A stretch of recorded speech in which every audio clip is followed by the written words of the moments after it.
300년 가까이 종살이를 하고 있을 때 모세가 요셉이 알지 못하는 왕이 통치할 때 모세가 태어났습니다. 애굽에서 400년 정도 노예 생활을 했는데 모세가 80세 되던 때에 이스라엘 백성을 데리고 출애굽했습니다. 400년에서 80을 빼면 300 노예 생활을 한 지 320년 경 출애굽기 1장을 보면 요셉을 알지 못한 왕이 되었을 때 모세는 태어났습니다. 모세는 40년 동안은 왕족 생활을 했습니다. 세상의 문화와 신화와 철학과 지식을 풍족하게 배웠습니다. 모세는 천재였습니다. 이 세상의 문물에 대해서, 이 세상의 지식에 대해서도 너무나 잘 알고 있었습니다. 그런 모세를 히브리인으로 알게 하신 사건을 통해서 그가 미디안 광야에서 40년 생활을 하다가 돌아오게 됩니다. 그런 모세가 성령의 감동으로 창세기를 기록했습니다. 그러면 그 모세가 이 창세기를 기록한 이유는 첫 번째는 하나님의 성령의 감동함으로 모든 지식에 해박한 모세를 통해서 하나님이 히브리인의 역사에 대해서 알게 하셨습니다.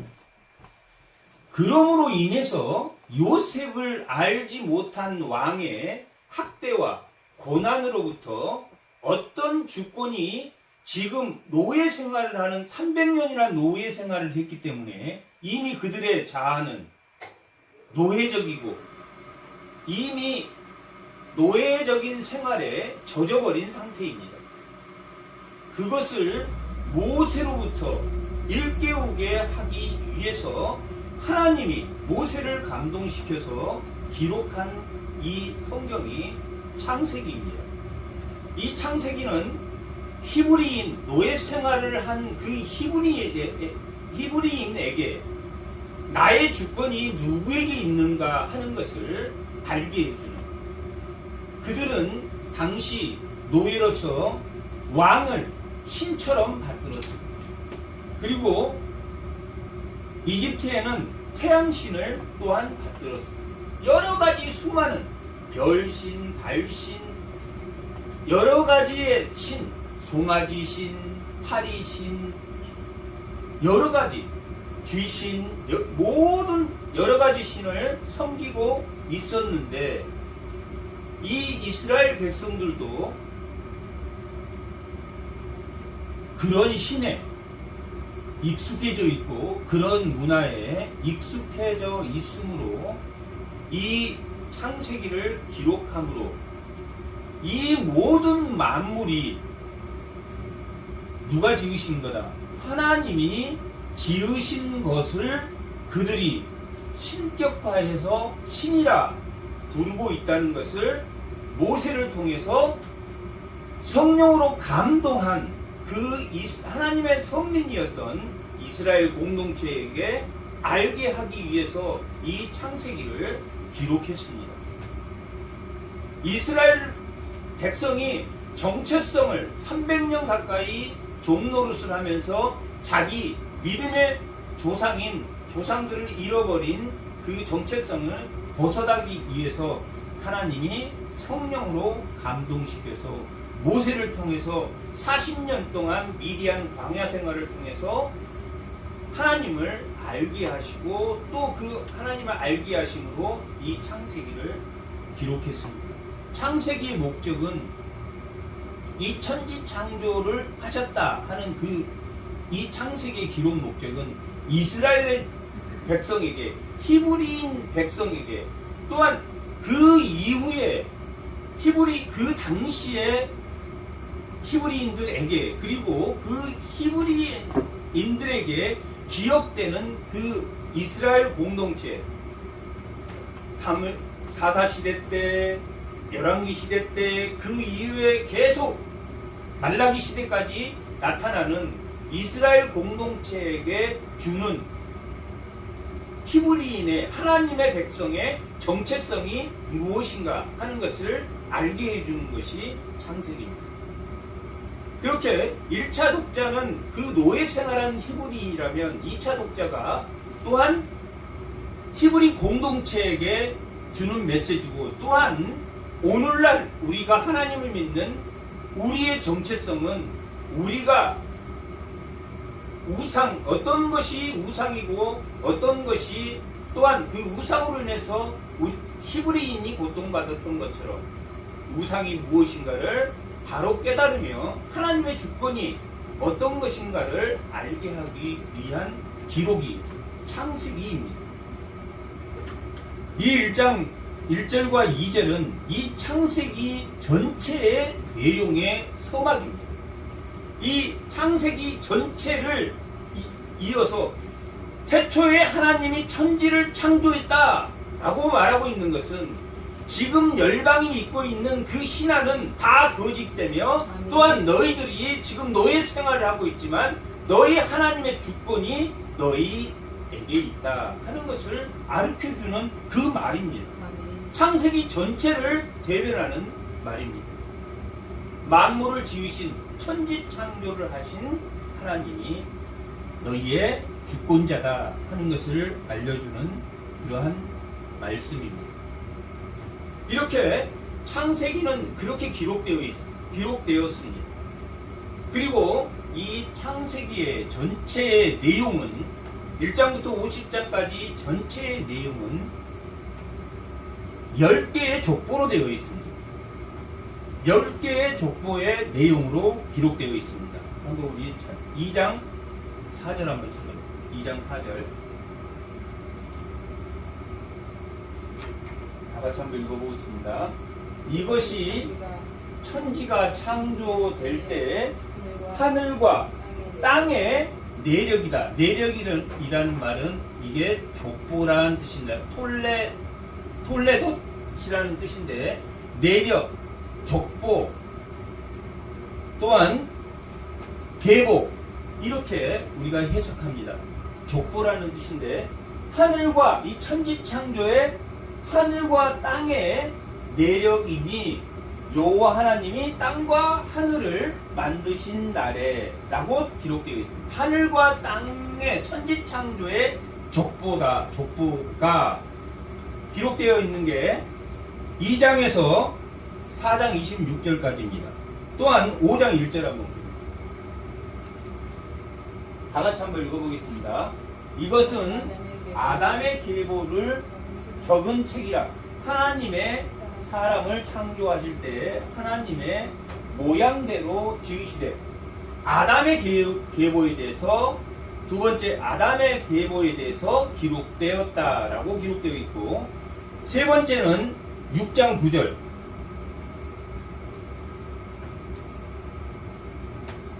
6장 9절 다 같이 한번 읽어보겠습니다. 6장. 이것이 노아의 족보다. 노아의 족보에 대한 기록이 나와 있습니다. 또한 10장 1절 한번 보겠습니다.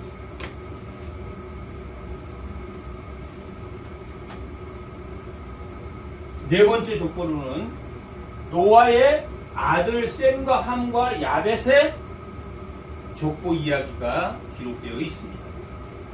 또 11장 10절 한번 11장 10절 다 같이 한번 읽어보겠습니다.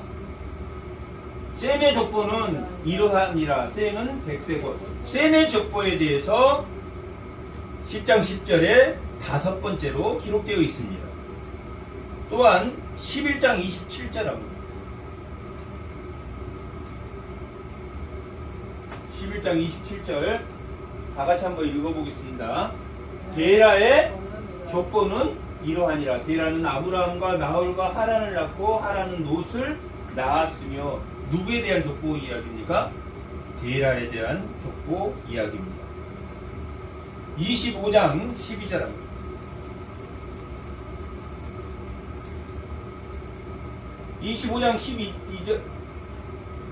25장 12절 다 같이 한번 읽어보겠습니다. 사라의 여종 애굽인 하갈이 아브라함에게 낳은 이스마엘의 이스마엘에 대한 족보가 기록되어 있습니다. 25장 19절 다 같이 한번 읽어보겠습니다. 아브라함의 아들 이삭에 대한 족보가 기록되어 있습니다. 또 36장 1절 예서 곧 에돔의 족보가 이삭의 족보 다음에 에돔의 족보가 기록되어 있습니다. 다음에 37장 2절 37장 2절은 야곱의 족보는 이러하니라. 요셉이 야곱의 족보에 대해서 37장 2절부터 마지막 50장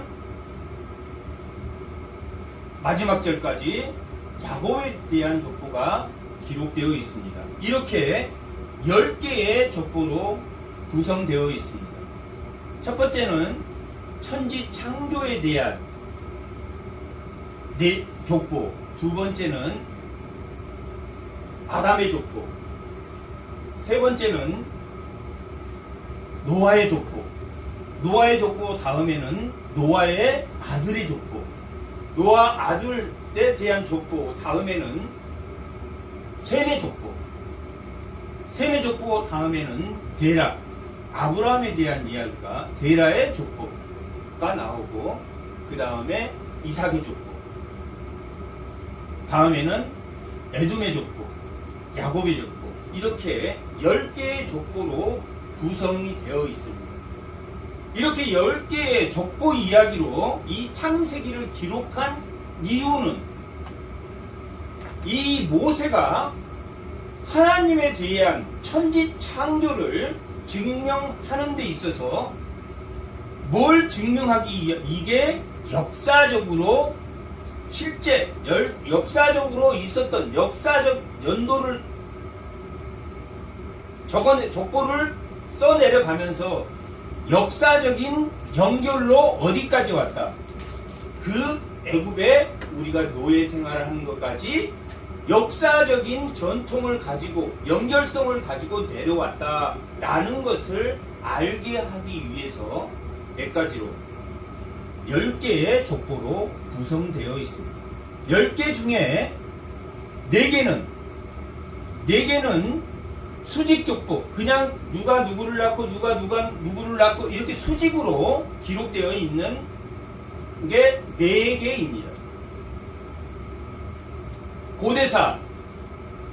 고대사는 아브라함 이전 시대를 고대사라 그러고 아브라함 때부터 5개의 족보를 족장 시대라고 합니다. 그 고대사를 기록한 것은 족장이 뭐 했다?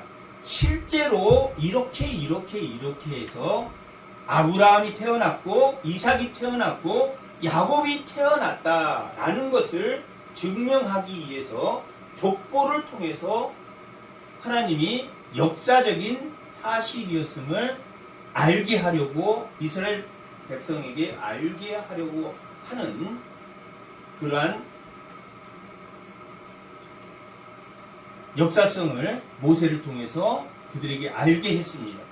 이렇게 수직적인 족보 4개와 이 족장의 시대의 수직적인 족보는 이스마엘 족보와 에돔의 족보는 그냥 수직적으로 몇 절에 걸쳐서 누가 누구를 낳고 누가 누구를 낳다라고 이스마엘 족보와 36장의 에돔의 족보는 그렇게 기록했습니다.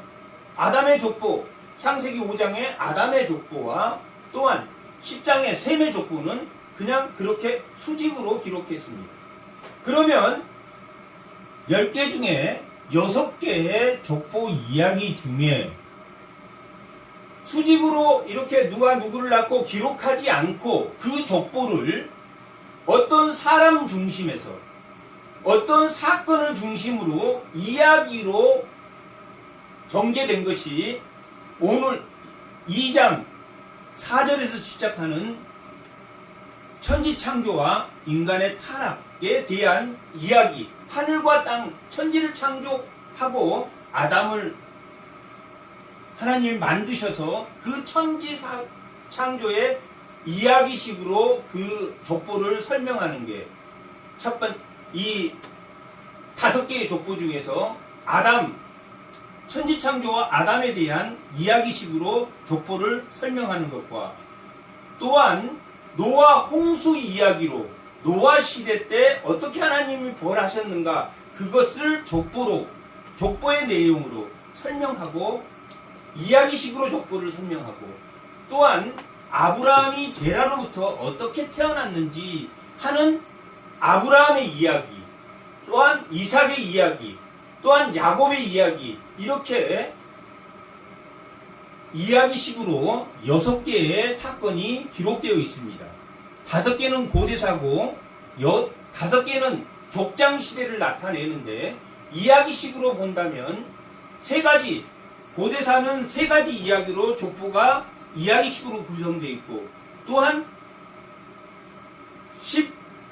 12장부터는 아브라함부터 50장까지는 3가지 이야기로 구성되어 있습니다. 하나는 천지창조와 타락에 대한 이야기, 또 하나는 홍수와 심판에 대한 이야기, 또 하나는 뭡니까? 바벨탑 사건 이야기. 이렇게 고대사는 3개로 되어 있고 족장시대는 3개의 이야기로 되어 있는데 3개의 이야기가 아브라함 이야기, 또 하나는 이삭의 이야기, 또 하나는 야곱의 이야기로 이 창세기가 기록되어 있습니다. 이야기식으로 족보가 기록하고 아브라함과 이삭과 야곱의 이야기로 기록하고 있는 것은 이 창세기가 하나님의 약속의 당사자인 아브라함과 이삭과 야곱에게 한 이야기를 누구에게 들려주려고 기록했습니까? 노예 생활을 하던 이스라엘 백성에게 너희 족장 아브라함과 이삭과 야곱이 하나님과 뭘 맺었다? 언약을 맺은 당사자다 라고 이 노예 생활을 하는 이스라엘 백성에게 그들이 구전으로는 들었지만 정확하게 이 글로 구전으로 듣지 않고 이 모세를 통해서 이 창세기를 쓰게 함으로 하나님과 약속한 하나님의 왕국의 하나님 나라의 너희가 자녀다. 그리고 저들은 참된 신이 아니다. 엘로힘 하나님이라고 이 천지를 창조한 하나님이 천지를 태초에 천지를 창조하시니라 라고 하는 그 엘로힘은 당시에 이스라엘 백성들이 믿고 있는 그 신들도 다 엘이라는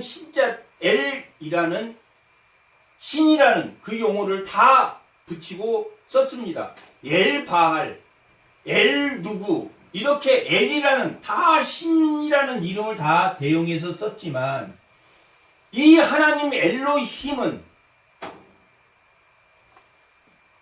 복수형 신들 중에 신이다 라는 뜻을 가지고 있습니다. 그러면 신들 중에 신이니까 나머지 신들도 있는데 내가 그 중에 왕이다 라는 뜻이 아니라 내가 유일한 참신이고 나머지는 뭐가 아니다. 신이 아니고 뭐다. 해도 달도 누가 하나님이 만들었다는 것을 증명한 내용이 오늘 1장 2절 천지를 창조하셨는데 그렇게 만들어낸 것 해, 달, 별, 짐승, 생물, 동물 이런 것들이 그들이 믿고 있었는데 그것을 하나님이 이렇게 만드셨다. 그가 신들 중에 신, 엘로힘, 그 엘로힘 신들 중에 최고의 신이라는 것은 그 나머지 너희들이 지금 알고 있는 애굽에서 이스라엘 백성이 믿고 있는 그 송아지신 이런 것들이 하나님이 창조하셨다. 천지를 창조했다라는 그 말에는 물론 모세가 성령의 감동으로 기록했기 때문에 우리가 그 성령의 감동으로 그 글을 믿고 보지만 하나님이 어떤 상태에서 모세에게 성령의 감동을 주어서 그들이 믿고 있는 신, 우상들이 신이 아니고 엘로힘, 복수형인데 단수를 취해서 하나님만이 유일한 신이시고 나머지 신이 아니라는 것을 증명하는 내용이 오늘 본문 1장과 2절의 내용입니다.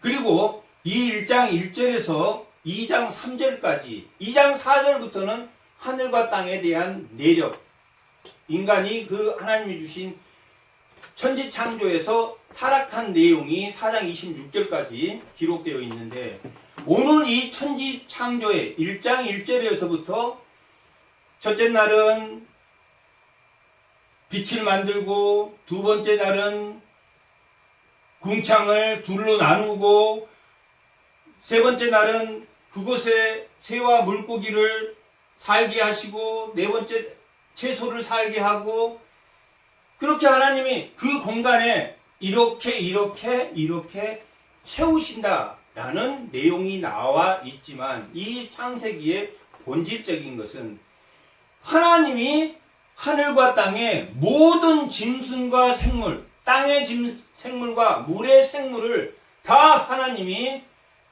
창조하셨는데 그들이 그 하나님이 창조한 그것을 신처럼 여기지 말고 하나님이 만든 인간 피조물을 왕만 신의 아들이라고 했는데 모든 인간이 지금 노예로 살고 있는 이스라엘 백성 모든 인간을 하나님이 존엄하게 만들었다. 하나님의 형상으로 하나님의 모양에 따라 그들을 만들었다라고 기록함으로 노예 생활을 하던 그들의 인간의 존엄성, 이 하나님의 신을 믿는 엘로힘을 믿는 너희들이 천지를 창조한 하나님을 믿는 너희들이 인간의 존엄성이 황제에게만 있는 게 아니라 신의 아들인 황제에게 있는 게 아니라 모든 인류는 하나님의 형상으로 사람이 종과 주인이 차별이 있다 없다? 없다라는 것을 가르쳐주는 내용이 이 천지 창조입니다. 이 1장에서 2장 3절까지에 있는 그 내용이 이 성경 전체를 대변하고 있는 서막의 내용이다. 그리고 2장 4절부터는 10가지 그걸 증명해 1장 1절에서부터 2장 3절까지의 내용을 증명하는 천지 창조의 인간의 존엄성을 증명하고 하나님만이 참신이라는 것을 증명하는 그런데 인간이 계속 타락하고 우상을 섬기고 하나님이 만든 것 그것으로부터 우상을 섬김으로 1차 독자에게도 우상을 섬긴 것에 대한 내용을 설명하고 2차 독자에게도 그것을 알게 하는 이스라엘 공동체에 알게 하고 오늘 우리에게도 우리의 정체성이 하나님의 주권 아래 있다. 1장에서 2장 3절까지 내용이 나와 있는 천지를 창조함으로 우리가 하나님의 피조물인 것을 알게 하고 그러므로 에베소서 5장에는 에베소서 4장은 하나님이 성령도 하나고 예수님도 하나고 하나님도 한 분 하나님 안에 우리가 예수를 믿으면 뭐 한다? 하나다. 그래서 5장에 가면 그 빛의 열매를 가진 자들은 부부간에 또한 윗사람에게 또한 자녀에게 또한 회사에서는 뭘 가져라? 하나님이 우리의 정체성이기 때문에 인간을 뭐하라? 인간에 대한 존엄성을 가져라. 차별하거나 무시하지 말아라 라는 내용이 수없이 신약 성서에 기록된 것은 이 1장 1절과 2절은 또 이 1장 1절에서 1장 2장 3절까지의 그 서막의 전체적인 내용을 그 서막을 열어주는 그 내용이 1장 1절에서 2장의 내용입니다. 우리가 태초에 하나님이 천지를 창조했다 그러면 거기 안에는 뭐가 만물은 너희가 만물을 섬긴다면 그것이 우상이다. 하나님이 만든 피조물은 누구를 위해서 하나님의 영광을 위해서 존재하는 것이지 누구도 애굽의 왕도 또한 너희들이 지금 종이라고 생각하지만 너희는 하나님의 형상으로 만든 동일한 차별이 없는 왕과 차별이 없는 동일한 신이 아닌 동일한 피조물로서 하나님의 영광을 위한 존재라는 것을 알게 하는 내용입니다. 그렇게 히브리서는 이 10개의 족보를 통해서 뭘 가지고 있다? 역사성이 어디까지 모세가 태어난 그 역사적으로 너희 할아버지는 이렇게 있고 너희 할아버지는 이렇게 있고 너희 할아버지는 이렇게 존재한다는 것을 증명한 책이 창세기다. 그래서 요셉은 어떻게 보면 이삭보다도 또한 야곱보다도 하나님에게 형통했다. 좌로나 우로나 치우치지 않고 하나님에게 형통했다. 라고 보더라도 어떤 우리가 부를 때 요셉의 하나님이라고 부르지 않고 아브라함과 이삭과 야곱의 하나님이라고 부르는 것은 출애굽기 3장 6절 처음으로 그렇게 부르는 것은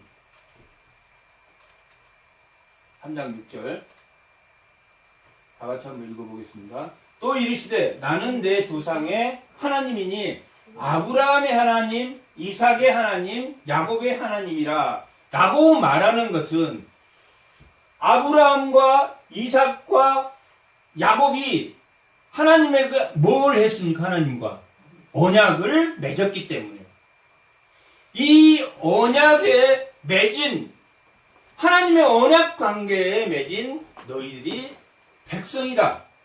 하나님이 언약한 백성이다. 라는 것을 알게 하는 내용입니다. 창세기 12장 1절입니다. 다 같이 한번 읽어보겠습니다. 1절 여호와께서 아브라함에게 이르시되 너는 너의 고향과 친척과 아비의 집을 떠나 내가 내게 보여줄 땅으로 가라 그랬습니다. 가라 그랬지 지금 어디 땅인지도 모르고 히브리서 11장 8절에서 오늘 19절까지 읽었던 게 아브라함에게 어느 땅인지도 모르고 가라 그랬을 때 아브라함이 부자로 살았습니까? 못 살았습니까? 갈대아 우르에서 종이 318명이나 318명이나 종을 데리고 살았던 사람이니까 오늘날도 종이 종업원이 318명이면 억대 부자인데 친척, 아비 모든 재산을 다 버리고 하나님이 가라 그랬을 때 아브라함이 순종해서 예 알겠습니다. 어디로 가는지도 모르고 어느 땅인지 모르는데 하나님이 줄 땅으로 가라. 바벨론은 달신을 믿었고 이집트는 해신을 믿었는데 그 아브라함도 갈대아 우르에서 아마 달신을 믿었던 그런 사람이 아니었는가. 하지만 하나님이 명령할 때 어느 땅인지도 모르는데 자기 종을 다 데리고 그 땅으로 가라 그랬을 때 갔다. 그리고 아브라함은 아브라함에게 창세기 22장 17절에 하늘의 별과 같이 바다의 모래처럼 내 자손을 내 씨를 내가 많게 하리라 라고 약속하신 말을 아직 그 숫자를 별과 같이 많은 걸 보지도 않고 줄 땅도 알지도 모르고 그 말을 보지도 않고 아브라함이 뭐 했다고 했습니까? 믿었다. 히브리서 11장 13절 하면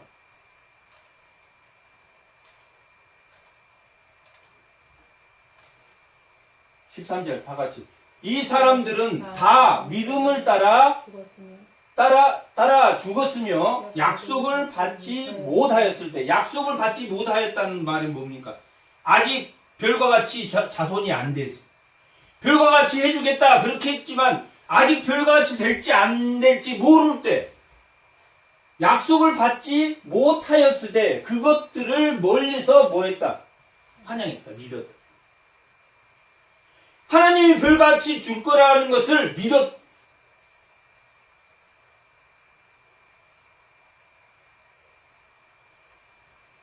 그런 것처럼 이 모든 것은 천지 창조를 믿음으로 우리 마음의 우상들을 당시에 히브리인이나 또 히브리 공동체나 오늘 이 창세기를 읽는 독자들이 하나님의 이 창조 역사를 통해서 하나님이 무엇을 하였는가라는 것을 우리가 알아야 한다라고 그렇게 말할 수 있습니다. 그리고 태초에 하나님이 천지를 창조하셨느니라 할 때 이 모든 천지는 우리가 섬기는 또 그때 당시에 섬겼던 것들은 다 하나님이 만든 피조물이구나 하는 것을 알아야 된다라고 말했고 또 2절은 땅이 창세기 1장 2절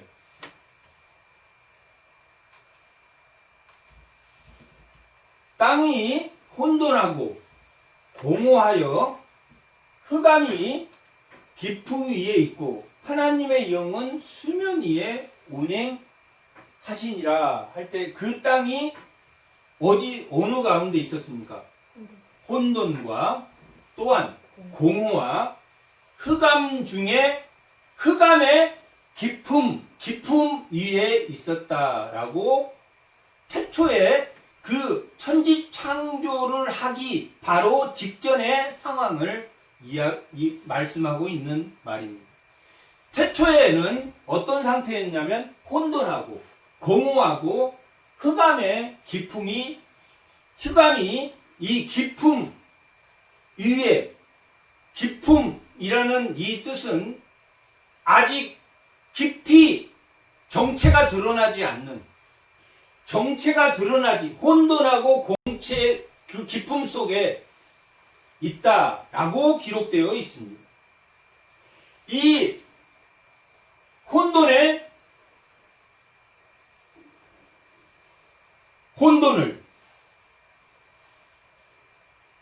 뭘로 바꾸는 이 6일 동안 천지 창조를 한 천지 창조의 그 사건이 혼돈을 뭘로 바꾸는 거냐면 질서로 바꾸는 거예요.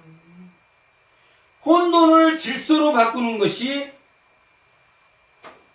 기록되어 있는 것이 3절에서부터 1장 3절에서부터 2장 3절까지의 내용이 혼돈을 질서로 바꾸는 것. 4장 4절 한번 보겠습니다. 4절 아니 1장 4절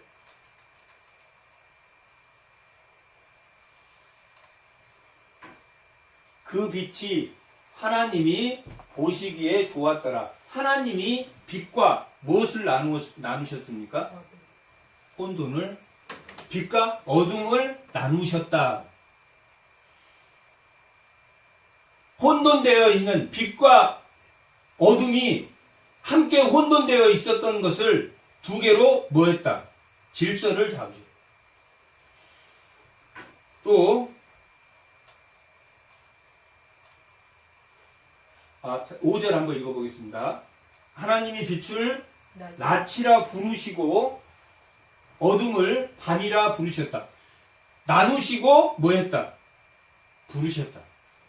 그러니까 질서를 하나님이 나누신 다음에 부르심으로 질서를 잡았다. 7절 다 같이 한번 읽어보겠습니다. 하나님이 궁창을 만드사 궁창 아래의 물과 궁창 위의 물로 뭐했다? 나누셨다. 나누신 다음에 8절 하나님이 궁창을 하늘이라 부르고 저녁이 되고 아침이 되니 이 둘째 날 궁창을 하늘이라 불렀다. 나누시고 불렀다. 질서를 잡으셨다. 구절한 부분. 다 같이 한번. 하나님이 이르시되 천지의 물이 한 곳으로 모으고 묻히 드러나게 하시니 그대로 무엇과 무엇을 나눴습니까? 한 곳으로 모이고 물을 한 곳으로 모여서 땅과 바다를 묵과 바다를 나누셨다. 그리고 10절에 보면 하나님이 묻을 땅이라고 부르고 모인 물을 바다라고 아래 궁창을 둘로 나누시고 하나는 땅이라고 부르시고 하나는 바다라고 부르셨다. 뭐 했습니까? 나누시고 부르시고 나누시고 부르심으로 혼돈의 세상을 뭘로 바꾸셨습니까? 질서로 바꾸셨다. 이 히브리인들에게는 혼돈의 세상에 이 하나님의 질서를 세웠다라는 것을 들었을 때 하나님의 백성으로 지금 내가 혼돈 가운데 있구나 하는 것을 알았을 것입니다. 이렇게 하나님이 혼돈, 질서를 나누셨습니다. 또한 두 번째, 공허를 땅이 혼돈하고 공허하며 흑암이 깊음 위에 있다 할 때 이 혼돈하고 공허를 뭘로? 충만으로 채우셨다. 충만으로 혼돈을 나누고 부르시고 질서로 바꾸고 공허를 충만으로 채웠다라고 기록되어 있습니다. 12절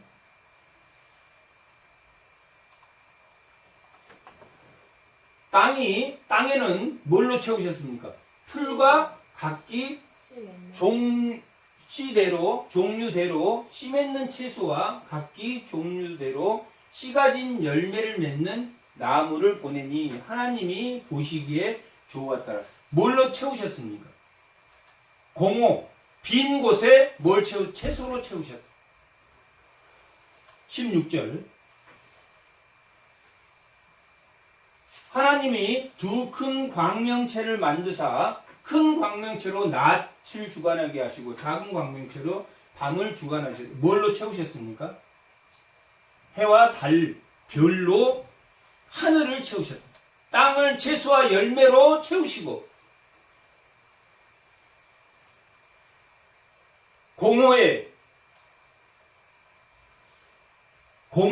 비어있는 곳에 하나님이 채소와 열매를 채우시고 또한 하늘에는 별과 달과 해로 하나님이 광명체로 채우셨다. 광명체라고 한듯이 하나님이 만든 빛이다 라고 표현되어 있습니다. 또한 20절은 다 같이 한번 읽어보겠습니다. 하나님이 이르시되 물들은 생물을 번성하게 하라. 땅은 하늘 궁창에 있는 새가 달고 물에는 물고기를 또한 하늘에는 새로 뭐 했습니까? 공허 가운데 채우셨다. 충만으로 채우셨다. 충만하게 했다. 채우셨다 라고 하는 말은 하나님이 충만하게 했다. 하늘에는 새로 바다에는 물고기로 하나님이 충만하게 하시고 땅에는 채소와 열매로 충만하게 하셨다. 채우셨다. 그 공허 가운데 채우셨다. 혼돈과 공허와 흑암에 그 공허 가운데 하나님이 채우시는 사건이 무슨 사건입니까? 천지 창조의 사건.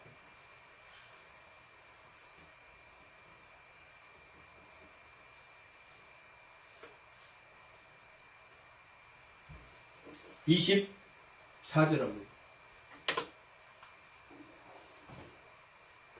하나님이 이르시되 땅은 바다는 바다와 하늘에는 물고기와 새로 채우시고 땅에는 하나님이 이르시되 땅의 생물은 그 종류대로 내되 가축과 기는 것과 땅의 짐승을 종류대로 내라 하시니 땅에는 뭘 채우셨습니까? 충만케 하셨습니까? 짐승으로 충만케. 여기 창세기에 있는 짐승에 나오는 이 짐승은 전부 다 인간에게 무익한 짐승이 아닙니다. 호랑이하고 같이 뱀하고도 같이 지냈던, 화목하게 지냈던 그 에덴 동산에 다툼이 없었던 그런 짐승. 하나님이 이 짐승으로 이 에덴을 충만케 했다라고 기록되어 있습니다. 마지막으로 27장 다 같이 한번 읽어보겠습니다. 하나님이 자기 형상과 하나님의 형상대로 사람을 창조하되 남자와 여자를 창조했다라고. 에덴 동산에 짐승으로 충만케 하시고 또한 남자와 여자를 만드시고 에덴 동산을 충만케 한 사건입니다. 태초에 하나님이 천지를 창조하셨는데 그 천지를 창조한 그곳은 혼돈과 질서가 없는 혼돈과 공허, 비어있는 상태예요. 거기에 혼돈과 공허와 또한 흑암에 하나님이 빛이 있으라 하니 빛이 있었다라고 첫째 날을 기록하고 있습니다. 이 흑암에는 하나님의 광명체, 우리가 생각하는 그 빛은 4일째 되던 날에 하나님이 하늘에 충만케 하셨습니다. 하늘을 채우셨습니다. 이 공허한 곳에 하늘에 채우신 그 광명체고 이 빛이 있으라 라고 했던 것은 태초의 깨어남, 생명 이런 것을 우리가 생각하는 이 빛이 아닌 깨어남, 이 천지를 창조한 거기에는 혼돈, 아직 물과 이렇게 나눠지지 않는 이 혼돈의 상태, 그 다음에 이 공간에는 비어있는 상태에 하나님이 첫 번째 빛을 주었다라는 것은 이것이 뭐했다? 막 이렇게 꿈틀거리기 시작했다. 그 빛이 생김으로 생명이 그곳에 생명이 움텄다. 그리고 그것을 하나님이 이 물층으로 되어 있는 이 공허에 빛을 생명을 넣은 다음에 이 공허가 두 개로 이렇게 나눠져서 이 공간이 생김으로 이 공간에 하나님이 채우셨다. 이 공허한 이 공간에 하나님이 뭘로? 생물과 채소와 새와 짐승과 또한 인류 남자와 여자를 창조해서 이 물층을 하나님이 충만케 했다. 그래서 인간에게는 번성하고 생육하고 뭐 했다? 충만하게 하심으로 그 공허를 하나님의 에덴의 자손으로 아담의 자손으로 그 충만케 그 채소와 그 하나님이 만든 충만한 것들 그 공허 가운데 맞는 충만한 것들을 인간을 통해서 다스리게 했다. 그렇게 평화로운 그 다스리게 했는데 그들이 범죄함으로 그 에덴에서 쫓겨나게 됩니다. 그렇게 물층의 그 공허 가운데 하나님이 충만 가운데 채우신 사건이 무슨 사건입니까? 천지창조의 사건. 이 창세기의 이 천지창조의 세계는 이 천지창조를 하시는 거기에 본질은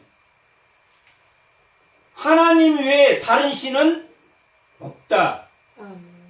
그리고 그 만물을 하나님이 다 만드셨고 그 만드신 것을 누리도록 한 것이 그것이 성령으로 감동되어서 그것을 믿는 자. 히브리서는 이 구약의 백성을 뭐라고 말합니까?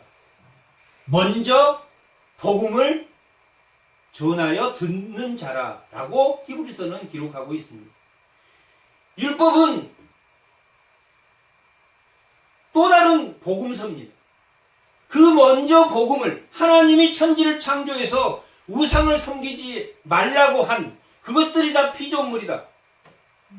너희들이 그것을 누리도록 생육하고 번성하고 다스리도록 인간을 만드시자 한 것이 바로 뭐다? 천지창조다 하는 것을 이 창세기 서문을 통해서 창조의 서문을 통해서 그런 천지를 혼돈을 에덴 동산에는 혼돈을 뭘 만들고 질서로 만들고 그 에덴 동산은 공허를 만물로 충만케 하늘에는 별과 하늘에는 별 또 하늘에는 새 땅에는 채소와 짐승을 만들어서 충만하게 만드는 것이 천지창조의 역사인데 이 천지창조의 역사를 지나서 2장 4절부터는 천지창조와 타락에 대한 이야기가 기록되어 있는데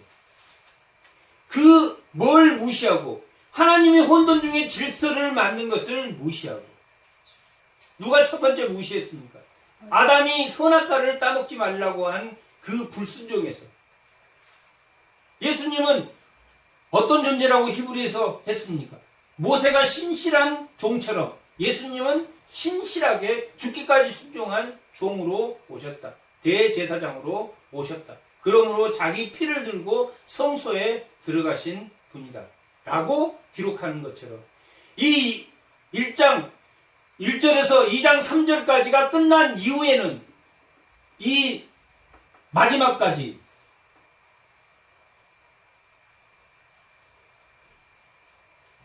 그들의 타락에 관한 우상 숭배에 관한 이야기. 그들이 타락함으로 우상을 숭배하고 폭력의 제국이 생기는 가인이 자손이 만든 것은 폭력의 제국이었습니다. 라멕이 세운 그 폭력에 대해서 자기를 범한 자는 77배로 벌하겠다고 하는 그 폭력의 제국을 만들기 시작하고 이스라엘 백성에게는 그 폭력의 제국에서 하나님이 이스라엘의 정체성을 찾게 하기 위해서 이 창세기를 기록했고 이 창세기 내용은 1장 1절과 2절에 나타나는 그 내용이 3절에서 1장 2장 3절까지 천지창조를 하나님의 질서 가운데 나누시고 부르시고 하나님의 공허한 가운데 하나님이 충만케 하신 별로 달로 짐승으로 사람으로 충만케 하신 사건의 내용이 이 1장의 사건의 내용입니다. 그리고 하나님이 이 6일 동안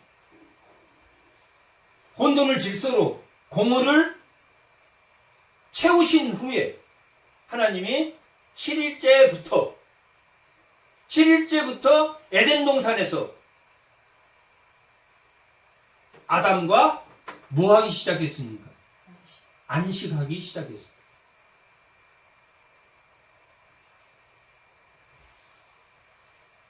그 7일 하나님이 7일 6일 동안 창조하시고 7번째 되는 날에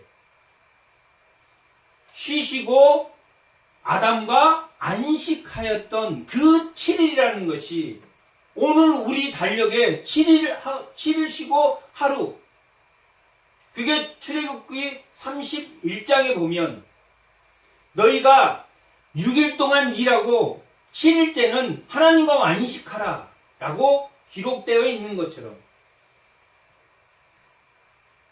그게 31장, 출애굽기 31장의 내용이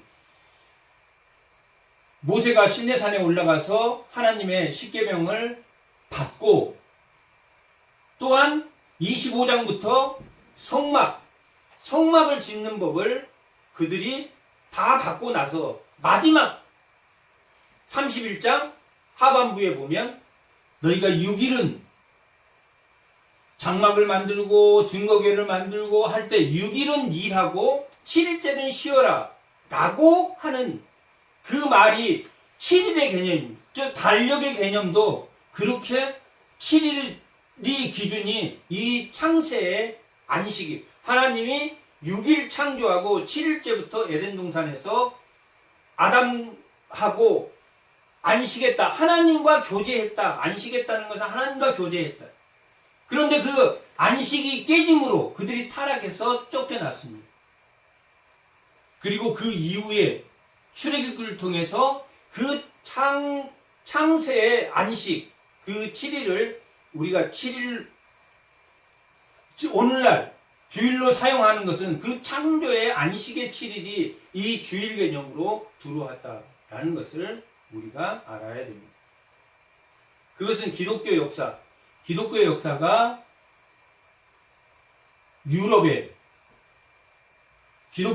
차지하고 많은 유럽의 국가들이 기독교를 믿음으로 예수를 기준으로 AD와 BC와 AD가 기원이 나눠짐으로 그 기점으로 이 창세기 안식의 7일이 이 오늘날 우리 달력으로 사용하고 있는 것입니다. 그렇게 이 창조의 사건은 오늘날 우리에게도 달력으로 창조의 안식이 표현되어 있고, 또한 이 창조의 안식이 천지의 창조가 하나님이 인류를 충만케 하기 위한 사건이었고, 그것이 당시에 히브리인들에게는 그것이 소망이었고, 또한 아브라함을 통해서 국가를 만들고, 또한 아브라함을 통해서 하나님이 주권자가 되어주겠다. 내가 너를 복되게 하는 자를 복되게 하고 너를 저주하는 자를 내가 저주하겠다라고 창세기 12장 3절에 기록되어 있는 것처럼 내가 너에게 복을 주고 복준 자에게 복을 주고 저주한 자를 저주하겠다라고 하는 것은 당시의 강대국과 약소국에서 상호 조약을 맺을 때, 나라로 인정할 때 그 주권이 강대국이나 내가 너의 주권을 인정해 줄 거야 라고 한 것처럼 누가 복을 주고 누가 저주를 하겠다고 기록되어 있습니까? 하나님. 주권자가 누구다? 강대국이 당시에 애굽의 왕이 아니라 하나님이 너의 주권자가 돼요. 그리고 아브라함의 약속한 22장 17절에 하늘의 별과 같이 너희 자손을 많게 하겠다라는 것을 주지도 않는 자손을 아브라함이 믿는 것처럼 하나님이 주권이 되고 또한 많은 국민을 주겠다. 그리고 아브라함에게 12장 1절에 어디로 가라 했으나 내가 준 땅.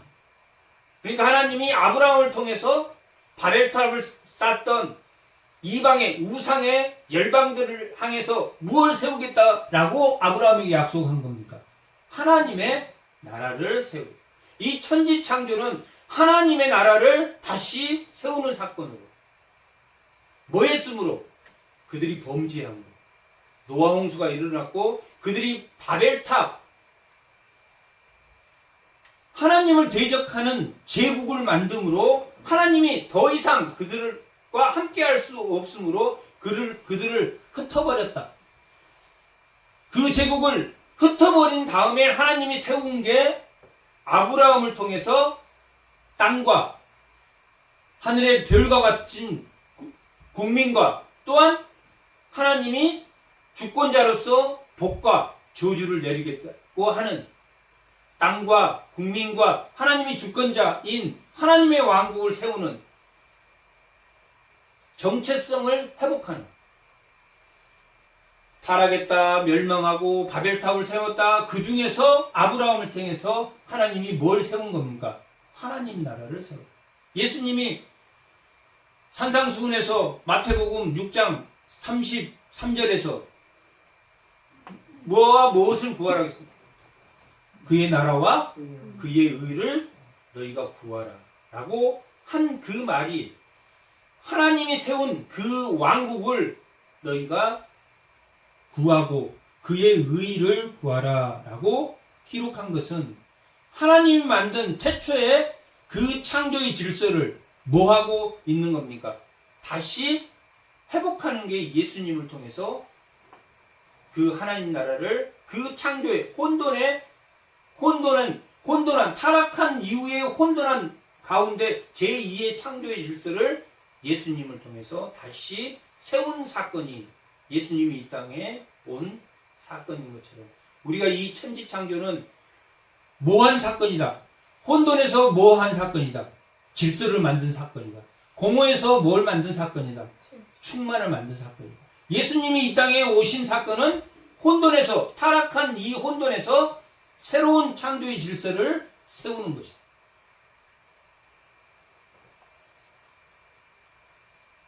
고린도전서 우리가 12장은 뭐에 대한 기록이라고 했습니까? 신령한 것에 대한 기록이라고. 14장 시작도 1절은 신령한 것에 대해서 그 결론이 뭡니까? 그 신령한 결론 14장의 31절 한번 봐요. 14장 31절입니다.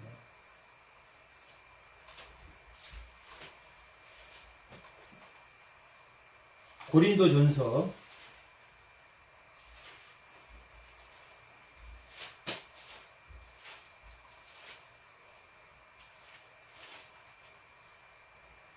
32절 한번 보겠습니다. 32절 고린도전서 14장 다 같이 한번 읽어보겠습니다. 예언한 자들의 영은 예언하는 자들에게 제재를 받나니 하나님은 무질서의 하나님이 아니요 오직 화평의 하나님이다. 하나님은 무슨 하나님이라고 기록되어 있습니다. 질서의 하나님. 새로운 혼돈 가운데 이 타락함으로 혼돈 가운데 있는 이 우상과 폭력의 시대에 하나님은 다시 질서를 세우는 하나님입니다. 누가? 구약의 백성들이 하나님이 그렇게 천지창조를 창조했고 이스라엘 백성에게 모세를 통해서 말했고 그 공동체에게 이 하나님이 혼돈을 질서로 세운 에덴 동산의 회복을 율법을 줘서 그들이 죄를 짓지 않도록 해서 그들에게 복음을 전했지만 그들이 받았다고 했습니까? 못 받았다고 했습니까? 히브리서에서 그들이 구원을 등한시해 그 천지창조의 말씀 혼돈을 질서로 세운 그 말씀들을 여전히 지키지 않으므로 그들이 복음에 들지 못해. 그래서 예수 그리스도가 이 땅에 신령한 것은 새로운 창조의 질서를 혼돈의 질서를 새롭게 창조하는 무질서가 아니다. 혼돈이 아니다. 예수님이 이 땅에 온 것은 하나님의 혼돈이 아니다. 그러므로 이 14장 신령한 거에 대해서 예언에 대해서 방언에 대해서 말씀에 대해서 하나님이 너희들이 성령에 관계되는 은사를 받은 대로 행해라 하면서 질서의 하나님이라고 말한 이후에 15장에 뭐가 나옵니까? 예수님이 부활한 사건이 나옵니다. 신령의 끝판 첫 번째 열매가 되신 예수님이 십자가에 죽으신 사건이 신령한 것의 마지막 사건입니다. 뭐 하려고 예수님이 15장에 십자가에 죽으셨다고 했습니까? 무질서를 혼돈을 질서로 세우기 제2의 그래서 예수님이 이 땅에 온 사건은 제2의 창조의 질서를 바르게 하기 위해서 구약의 제사장들은 제사하다가 어느 날이 되면 죽고 또 다음 사람이 제사장이 되고 하지만 예수님은 완전한 피로 자기 제물로 어느 성소에 땅의 제사장들은 땅의 성소에 예수님은 어느 성소에? 하늘의 성소에 제물과 성소와 또한 피를 들고 그 하늘 성소에 닻을 내렸으므로 그를 믿는 자들은 영혼의 닻을 어디에? 하늘 성소에 내린 자들이기 때문에 불변하다. 구원이 떨어지거나 구원이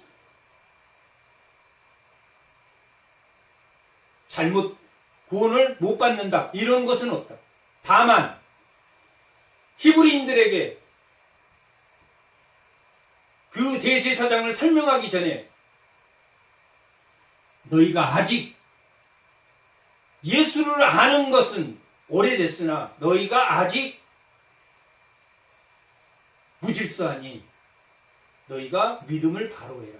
은혜를 맛본 자나 이런 자들도 누가 하나님이 하시면 다시 이 에덴의 이 천지의 창조의 혼돈이 질서로 변한 것 그리고 내 마음에 이 흑암과 공허가 하나님의 열매로 채워지는 그러므로 너희가 하늘 성소로 닻을 내리는 공부하면서 세워져라.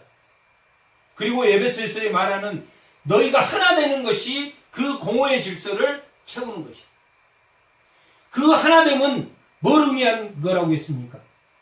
인간의 존엄성. 자녀를 노엽게 하지 마라. 주인은 종을 함부로 대하지 마라. 주인이나 종이나 직책이 하는 일이 다를 뿐이지 인간의 존엄성을 회복해야 합니다. 어디서부터? 집에서부터. 다음에는 회사에서부터.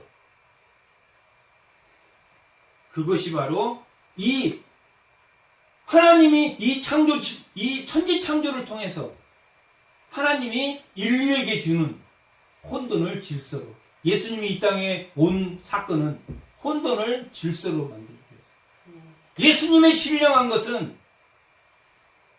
내가 예배를 잘 드리고 그런 것이 우리 삶 가운데 혼돈에서 질서로 인간의 존엄성을 회복하는 그것이 이 일장의 혼돈과 공허와 흑암을 빛으로 만드신 죽어있는 우리를 예수의 생명으로 예수님이 이 땅에 오셔가지고 십자가에 죽으시고 제자에게 처음 갔을 때 제자에게 한 말이 평강하라 라고 말했습니다.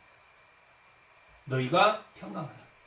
그리고 예수님이 숨을 내쉬며 그들에게 성령을 받으라 라는 사건은 뭘로 충만하게 했습니까? 예수님이 이 땅에 죽으시고 새로운 창조의 질서를 세우심으로 너희가 평강할지며 또한 그 평강하도록 뭘 주셨습니까? 성령을 주셨다라고 기록되어 있습니다. 예수님이 이 땅에 온 사건은 천지 창조의 1장 2절에 나와 있는 혼돈을 질서로 다시 에덴을 회복하는 충만으로 채웠던 혼돈을 질서로 나누시고 부르시고 또한 채소로 채우시고 열매로 채우시고 인류를 번성하고 생육하고 충만으로 채우셔가지고 다스리고 정복하도록 한 그 제2의 창조의 질서를 세우기 위함인 것처럼 올 한 해도 천지 창조의 혼돈과 그 공허의 마음이 그 공허함에 예수님이 우리와 함께 하심으로 그 공허함을 충만으로 채우시고 또 한 해도 건강하시고 또한 예수 그리스도로 기뻐하는 성도들이 다 되시기를 축복합니다. 아멘.